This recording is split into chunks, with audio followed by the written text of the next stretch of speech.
What's up guys, K Wills here. Today I'm going to do my review of Naruto chapter 566, Eyes and Beast, or Eyes and Tail Beast, whatever the title was called.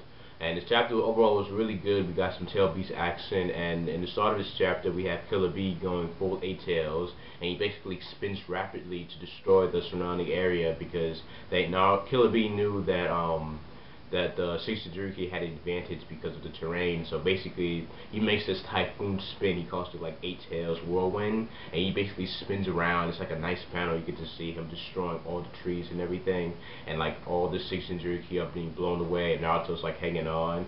And we get back to HQ where Shikamaru's father is basically knows that some of the squads are almost done with their battles, and we also find out that Kakashi's squad is almost done with the 7 swordsmen, which I was kind of disappointed to hear because I really wanted to see some battles with Kakashi and him fighting the 7 swordsmen. Since he was using like Zabuza's sword, it was good to see him using a sword, but it is what it is. I am disappointed, but what can you do? So basically, Shikamaru's father orders all the other squads to basically, when they're finished with what they're doing, to go and help out Naruto and Killer Bee and to protect them. And we also find out that Madara is still fighting the Kages, and it seems like the Kages have an advantage so far. That they're on the offensive. And then we get back to where Naruto and Killer Bee, and basically Killer Bee did work. I mean, he destroyed the whole terrain. And then all the Six Jinchuriki on the ground, they were blown away. And then, the 8 tails, Killer Bee, while in this form, he used a jutsu, which was like an octopus clones, not octopus clones, but like ink clones, like basically ink clones of Killer Bee, and they basically suppressed the Six Jinchuriki, and he was going to use this jutsu to seal them by like freezing them and trapping them with the ink. That was pretty interesting because I didn't think Tail Beasts. Like the Tail Beasts were actually able to do jutsus other than like the Tail Beast bomb, but that was interesting to see. That was pretty cool, ink clones. Like it was a good, nice touch by Killer Bee, and pretty much Killer Bee's like owning in this chapter. Naruto's not doing anything. He's just like the cheerleader. He's rooting on for Killer Bee and doing what he's doing.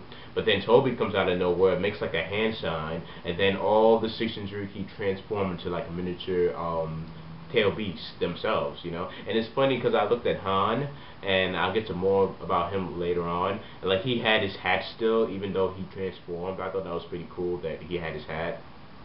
And they're all transformed into miniature beasts, and they go and attack Killer Bee and Naruto. And Naruto just gets he just gets a beating. I mean, we see all these crazy moves: Bug Bite, Cat Claw, what was it called? Coral Fist. Like he was like some crazy moves, and then like some leech move that Six Tails was using on Killer Bee, and basically Killer Bee was just noticing, oh my goodness, like we're being too much on the defense, and that he told Naruto that he needed to leave. And then we see like the lava guy, he creates this whole flow of lava, and then out of nowhere Han transforms into the full 5 tails. Like he literally transformed into like the half horse, half dolphin, I think. And then he transforms to the full 5 tails, and I was really surprised because I didn't think like they had that much chakra, or they most likely each of the Six Jinchuriki have all the chakras of their respective tail beast, which was pretty risky for Toby to actually give them all that power when he's going to use that later on. And then we see the 5 tails, jam Killer Bee in the arm with his horns, and I really like the 5 tails, and I like Han too, so that was like good stuff with Han. And then, Naruto's just being thrown back, and then Toby comes out of nowhere, and he's about to grab Naruto and steal his soul, and basically Naruto was panicking.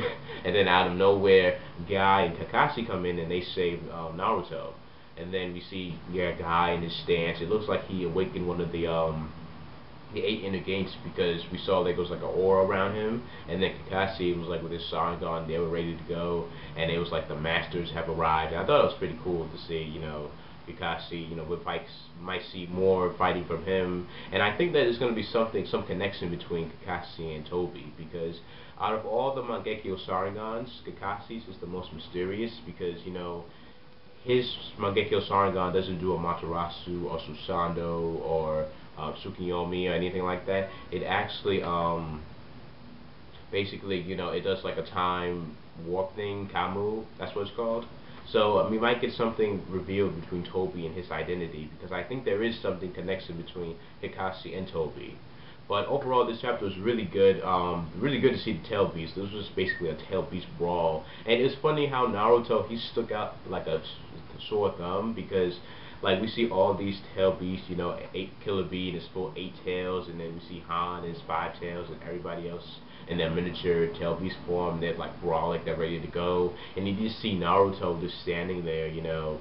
He's not really doing anything, and it's weird because Kishimoto made it seem like Naruto was like the fastest character in the series, you know, with his speed and everything. But like he's not. He's getting hit easily. He's, you know, it's like I'm not seeing that speed. Like where's that speed that, you know, Kishimoto showed us when he dodged what you call it, the Rakikage's like lightning, like he with the Rakikage's punch when he went to full lightning mode and everything. Like I'm not seeing that speed with Naruto. You know, it's weird. But I think in the next few chapters we might have it to the point where all the shinobi and all the shinobi come out of nowhere after they're finished with their battles, and they make like this huge perimeter around like Naruto and Killer Bee, and like we might see this huge brawl between everybody.